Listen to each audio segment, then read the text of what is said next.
오늘 아침 하나님의 말씀은 요한계시록 2장 8절로 11절 말씀 함께 스무나 교회의 사자에게 편지하라. 처음이요 마지막이요 죽었다가 살아나신 이가 이르시되 내가 내 환난과 궁핍을 알거니와 실상은 내가 부요한 자니라. 자칭 유대인이라 하는 자들의 비방도 알거니와 실상은 유대인이 아니요 사탄의 회당이라. 너는 장차 받을 고난을 두려워하지 말라. 볼지어다 마귀가 장차 너희 가운데에서 몇 사람을 옥에 던져 시험을 받게 하리니 너희가 10일 동안 환난을 받으리라. 내가 죽도록 충성하라. 그리하면 내가 생명의 관을 내게 주리라. 귀 있는 자는 성령이 교회들에게 하시는 말씀을 들을지어다. 이기는 자는 둘째 사망의 해를 받지 아니하리라. 아멘. 아멘. 오늘은 이 요한계시록 2장 8절로 11절의 말씀으로 실상은 부요한 자니라, 이런 제목으로 말씀 나눕니다. 실상은 부요한 자니라. 오늘 요한계시록 2장의 말씀은 사도 요한이 하나님의 계시를 통하여 그 당시 7 교회에 하신 말씀 중에 스무나 교회를 향한 말씀입니다. 스무나는 우리가 아는 에베소 교회에서 가까이 있는 교회입니다. 작은 도시죠. 대략 한 인구가 한 30만쯤 되는, 우리나라로 말하면 중소도시쯤 되는 그런 지역입니다. 항구 도시였기 때문에 이방인들의 왕래가 잦았던 곳입니다. 그러니까 그곳에는 이런 이단 사상들도 많았던 교회였고, 또 특별히 그들에게는 그 당시 로마로부터 큰 탄압을 받고 있던 그런 때입니다. 그래서 그들에게 이 환난을 어떻게 잘 이겨야 될 것인가. 그래서 거기 9절에 보면 내가 환난과 궁핍을 알거니와 너희가 실상은 부요한 자다. 너희가 지금 환난과 궁핍을 당하나 꼭 알아야 될 것은 이런 우리의 외적이고 현실적인 문제보다 우리는 언제나 그리스도 예수 안에서의 실상을 알아야 된다. 지금 고난을 당하나 너희는 영적으로는 부요한 자니라. 부요한 자니라. 우리 그리스도인들은 늘 실상을 아는 자가 되기를 원합니다. 진리를 아는 자가 되기를 바라고, 우리 안에 하나님이 행하시는 일을 아는 이가 되기를 원합니다. 저는 우리 교회가 이런 코로나 바이러스로 정말 예배를 드리기도 어려운 이런 환난의 때를 겪으면서 가장 먼저 생각났던 말씀이 바로 이 스무나 교회 주신 말씀이었습니다. 너희가 환난과 궁핍을 당하나 실상은 부요한 자니라 그랬습니다. 저는 100% 이 말씀 동의하고요. 지금 많은 사람들은 우리가 위기고 또 우리가 멸망케 되었다고 말하지만, 물론 죽임을 당하고 멸망을 당하면 멸망을 당하겠지만 이 환난과 이 고난을 믿음으로 이기면 우리는 참으로 영적으로 부요한 교회와 부요한 성도가 될 줄로 믿습니다. 다시 한번 환난과 고난 중에 있는 우리가 실상을 알기를 원합니다, 여러분. 많은 분들은 우리들의 교회가 이렇게 엄청난 고난을 당하여 어떡하나라고 말하지만, 사실 우리 교회는요, 고난 가운데 태어났고 고난을 통하여 견고해졌고, 더 나아가서는 고난을 통하여서 이렇게 부흥을 입은 교회가 우리 교회들입니다. 그래서 우리 교회는 고난은 우리와 뗄래야 뗄 수가 없는 것입니다. 그래서 원래 우리 초대교회, 원래 우리 교회는 고난 가운데서 견고해졌던 것입니다. 자, 저는 다시 한번 이 코로나 바이러스가 물론 우리를 당장은 교회에 와서 예배를 드리기도 어렵고 우리가 믿음을 지키기가 참 어려운 때인 건 사실이나 우리가 이 환난과 고난을 믿음으로 잘 견디고 이기면 반드시 우리는 영적으로 더 부요한 자가 될 것이다.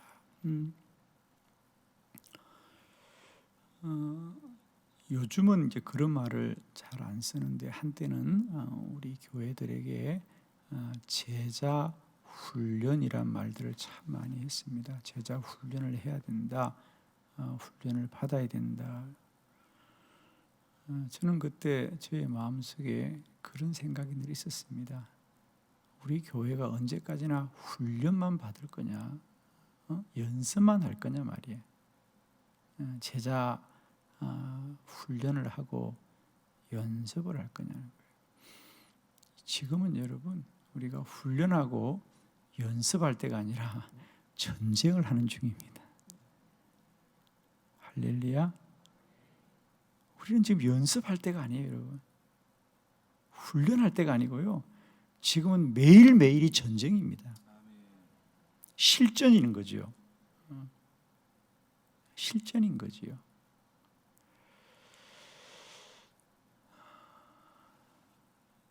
저는 오늘 이 말씀을 보면서 초대교회와 초대교회 지도자인 사도들이 고난에 대하여 어떤 믿음을 가졌는지를 다시 한번 보면서 정말 이 환난과 고난이 우리에게 큰 위기고 또 멸망의 때라고 말하지만 우리가 그냥 이렇게 가면 정말 멸망입니다. 이거 정말 한국교회 큰 위기입니다. 그러나 우리가 이 환난과 고난을 이기면 한국교회는 큰 부흥이 말이라고 좀 믿습니다. 초대교회는 이 고난에 대하여 그들은 여러분 아시잖아요. 300년 동안 로마로부터 얼마나 엄청난 핍박을 받고 요즘 우리는 사실은 환난이라고 할 수도 없죠. 조금 불편한 거죠. 사실 제가 볼 때는 그래요. 조금 불편한 것 정도지. 저는 성지순례를 하면서 이 서머나 교회를 비롯한 라오디가 교회라든지 이런 7교회를 다 순회해 봤거든요. 지금은 가면요 다 그냥 흔적만 남아있고 다 사라졌습니다. 한 군데도 교회 건물이 그대로 보존된 곳이 없습니다. 그래서 어떻게 보면 사람들이 처음에는 막 기대를 가지고 우리가 7교회를 방문해 본다 그러고 가는데 가면 그냥 기둥만 남아있고요. 그냥 그 당시 쌓아두었던 그런 흔적들만 있지 다 무너졌어요. 첫 번째 교회를 가도 그렇고 두 번째 교회를 가도 그렇고 그래서 한 세 번째, 네 번째 가면 아예 사람들이 차에서 내려오지도 않아요. 왜? 똑같은 곳이니까 위치만 다를 뿐이지. 그러나 우리는 끝까지 그 7교회를 꼭 보아야 되는 이유는 저는 그런데 보아야 된다고 보는 거죠. 왜? 화려한 건물이 남아있는 교회보다 지금 흔적도 없이 무너진 그 교회들이 우리에게 주는 말씀이 있는 거죠. 교회는 이런 고난 가운데 지금까지 왔다는 겁니다. 저는 지어 7교회가 지금 화려한 건물로 남아있어도 은혜가 되거든요. 저는 무너진 그들의 교회가 우리에게 은혜가 되었던 것은 사도행전에 나와 있던 이 위대한 교회들이 이런 고난을 견뎠구나. 흔적도 남아있지 않고 무너졌습니다. 그러나 여러분 기억하지 않습니까? 그들의 교회가 무너졌다고 이 땅의 교회가 무너졌느냐? 그렇지 않습니다, 여러분. 그들은 그 고난을 견디면서 무너졌지만 그들의 믿음은 오늘도 이 땅의 교회 안에 견고하게 뿌리 내리고 있는 거 아니겠어요? 아멘이시죠, 여러분. 그들은 예수를 믿다가 복음을 지키다가 죽었지만, 그들은 죽었지만 그들이 지켰던 믿음은 이 땅의 교회를 지금도 지키고 있는 거 아니겠어요?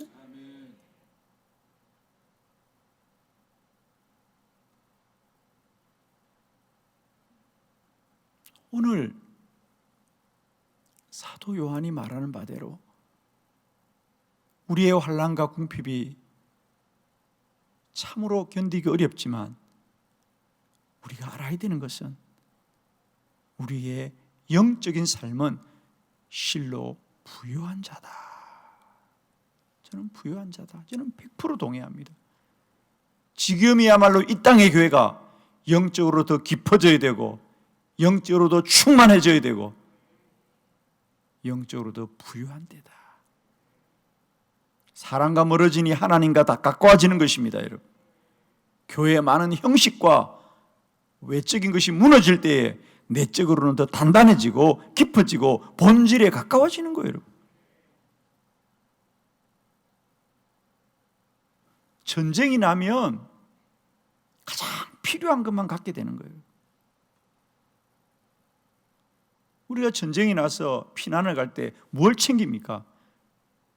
가장 필요한 것만 챙깁니다. 지금 이 환난은 우리 교회와 성도들에게 다시 한번 성도의 영적인 본질을 깨닫게 하고요, 우리에게 가장 소중한 것이 무엇인지를 다시 깨닫게 하는 거거든요.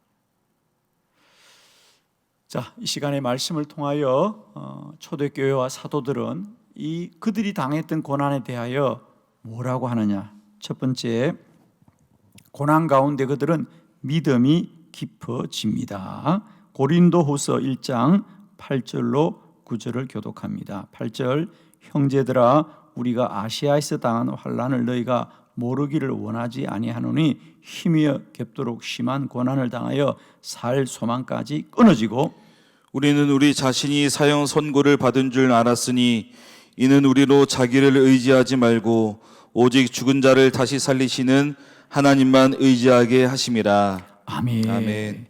사도 바울이 고린도 성도들에게 편지하면서 형제들아 우리가 아시아에서 당한 환난을 너희가 모르지 않기를 원한다. 즉 우리가 얼마나 많은 고난을 당했는지는 알고 있을 것이다. 그러나 우리는 알고 있다. 이런 고난을 통하여 우리는 하나님만을 의지하게 하심이라.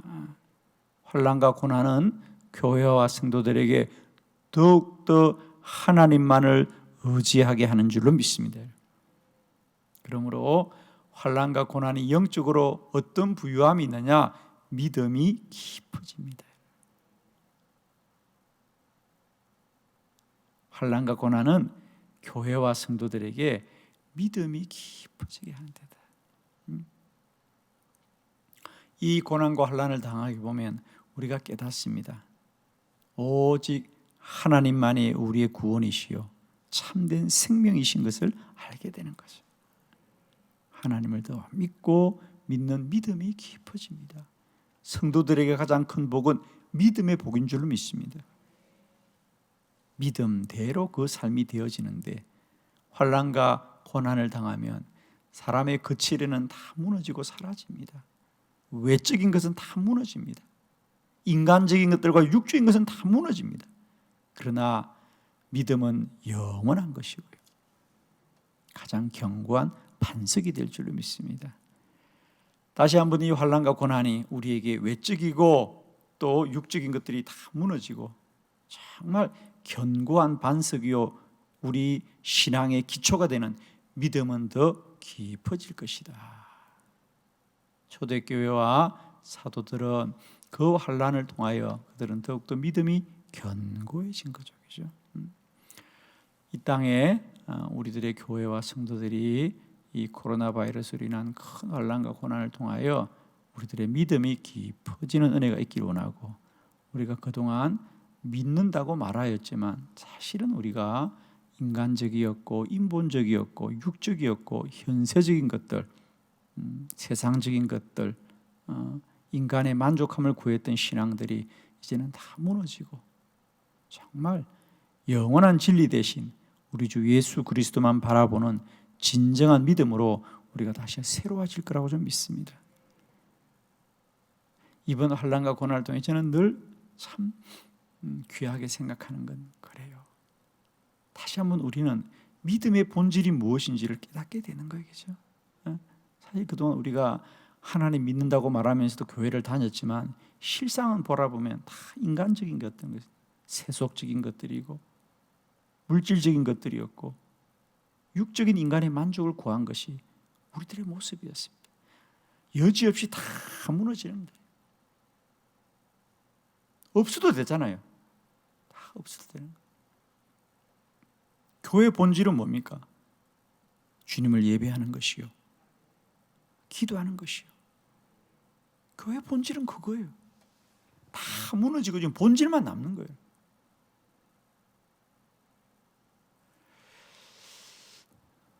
환난과 고난이 실상 우리에게 부유한 것인데 환난과 고난을 잘 견디는 자에게는 믿음이 더욱 깊어지는 줄로 믿습니다. 두 번째로 우리는 이 환난과 고난을 통하여 우리가 알아야 될 실상은 은혜를 알게 되더라. 이 고난을 통해 우리가 정말 깨닫게 되는 것은 하나님의 깊고도 깊은 은혜를 알게 되더라. 베드로전서 5장 9절로 10절을 교독합니다. 9절, 너희는 믿음을 굳건하게 하여 그를 대적하라. 이는 세상에 있는 너희 형제들도 동일한 고난을 당하는 줄을 알미라.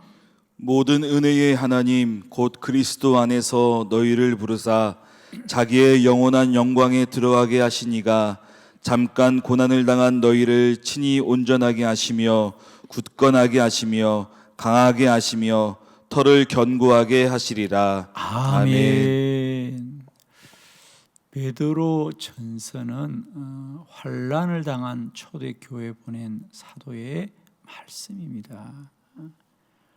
그 당시 로마는 로마의 대화재 사건을 누군가에게 책임을 전가하려고 찾다가 마침 그들에게 늘 눈의 가시와 같은 이 교회들을 이번 기회에 멸망시켜야 되겠다. 그래서 64년 로마 대화재 사건을 기점으로 교회는 큰 환난과 박해를 당하게 됩니다. 그때 그 환난과 박해 중에 있는 교회를 향하여 교회는 이 고난을 어떻게 이겨야 될 것인가, 이것이 베드로서의 주제입니다. 그래서 그 당시 사도였던 베드로가 교회들에게 너희가 고난을 당할 때 이 고난을 잘 견뎌야 된다. 그러면서 오늘 하신 말씀, 우리가 이 고난을 통하여 모든 은혜의 하나님 곧 그리스도 안에서 너희를 부르사 자기의 영원한 영광에 들어가게 하신 이 그분을 우리가 더 깊게 알게 될 것이다. 그렇습니다. 우리는 환난과 고난을 통하여 사람의 모든 능력과 또 사람이 지키고 가졌던 것이 무너질 때 우리가 정말 깨닫게 되는 것은 모든 것은 오직 하나님의 은혜입니다. 하나님이 베푸신 은혜만이 가장 귀하고 복된 것입니다.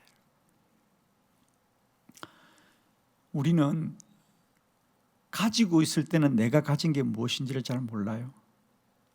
그러나 그걸 잃어보면 그게 참 귀한 걸 알죠. 가지고 있을 때는 모릅니다, 사람들이. 누군가가 그런 말을 했잖아요. 똑같은 빵을 먹더라도 눈물 젖은 빵을 먹어봐야 그 빵이 얼마나 귀한지 아는 거예요. 배부른 자들은 그 빵을 늘 그냥 먹는다고 생각하지만 그 한 조각의 빵을 얻기 위하여 땀을 흘리고 눈물을 흘리고 힘들게 인생을 산 자들은 그 한 조각의 빵을 얻는 것이 얼마나 귀한지를 아는 거죠. 아무리 먹어도 육신의 배만 부르면 그게 무슨 의미가 있습니까? 한 조각의 빵을 먹으면서도 이 빵을 주신 하나님께 감사할 수 있다면 그는 부유한 자고 복된 자죠, 여러분. 아무리 상다리가 부러지게 잔치를 벌려놓고 먹어도 배만 부른 자들은 무슨 기쁨이 있겠습니까? 그러나 눈물 젖은 한 조각의 빵을 먹으면서도 정말 내가 이 빵을 먹을 수 있는 게 하나님의 은혜라는 거죠. 고난과 혼란을 지나게 되면 우리는 알게 됩니다. 모든 것이 하나님의 은혜구나. 모든 것이 하나님의 은혜구나.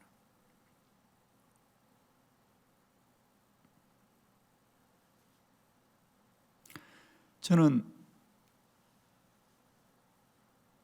죽음의 직전까지 들어가 보았을 때 저는 참을 깨달았습니다.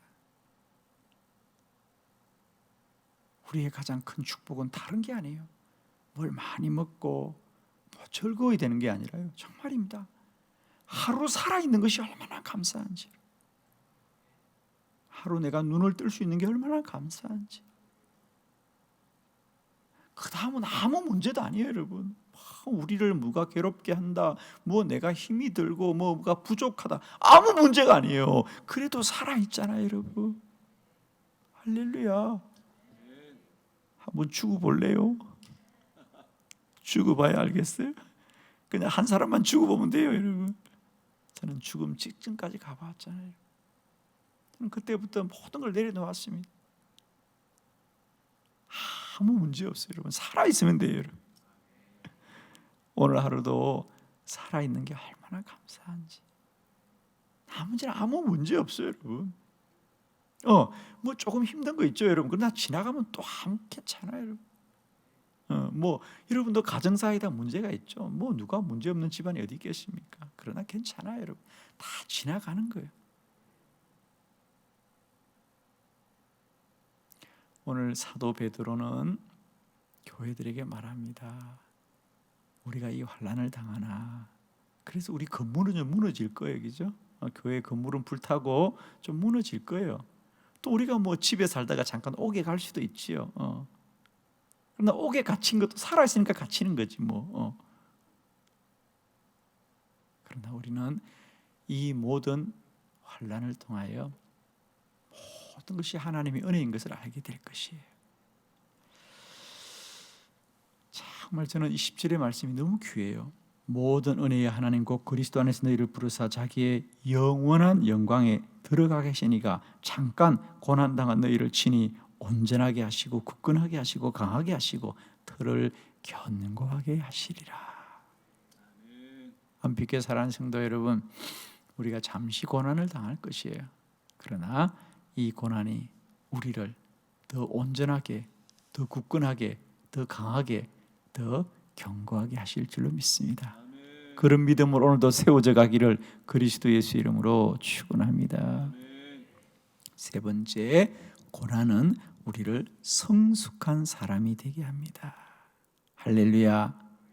성숙한 사람이 됩니다. 야고보서 1장 2절로 4절입니다. 내 형제들아, 너희가 여러 가지 시험을 당하거든 온전히 기쁘게 여기라.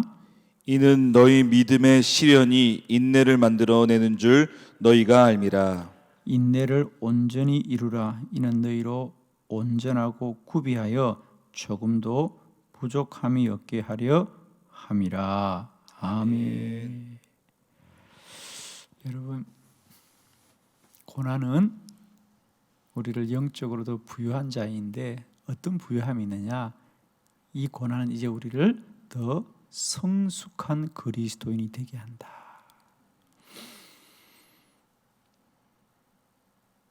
야고보 역시 환난과 고난 중에 있는 초대 교회에게 그 고난과 환난을 이긴 가장 대표적인 지도자 중에 한 사람이 바로 이 야고보입니다. 그는 오늘 4절에 인내를 온전히 이루라 그래요.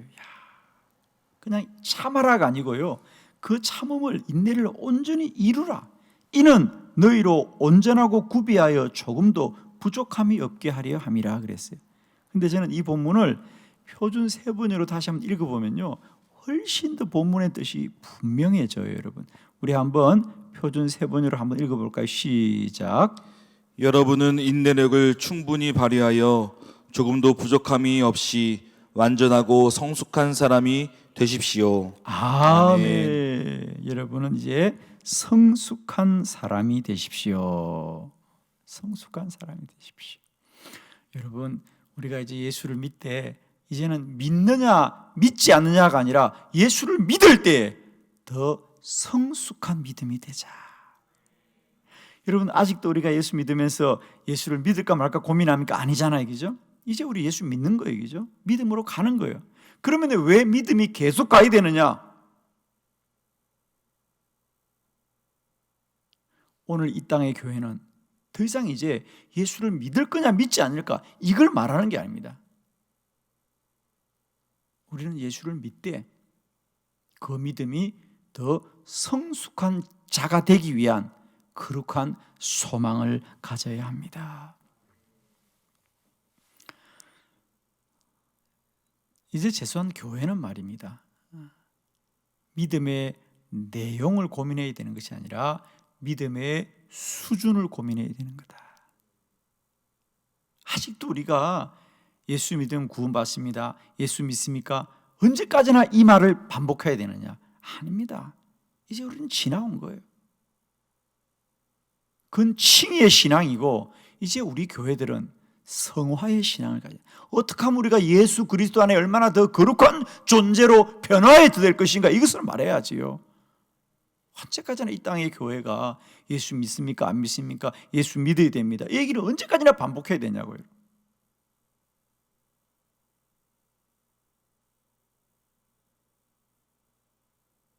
선교지의 선교사님들은 복음을 전파해야 됩니다. 예수 믿으며 구원받는 걸 외쳐야 되지만은 이제 이 땅의 교회들은 그 믿음들이 얼마나 더 성숙한 존재가 되어야 되느냐, 이제는 믿음의 수준을 말해야 됩니다. 이 땅의 교회가 칭의를 뛰어넘어서 이제는 성화를 말해야 됩니다. 더 성숙한 그리스도인이 되자.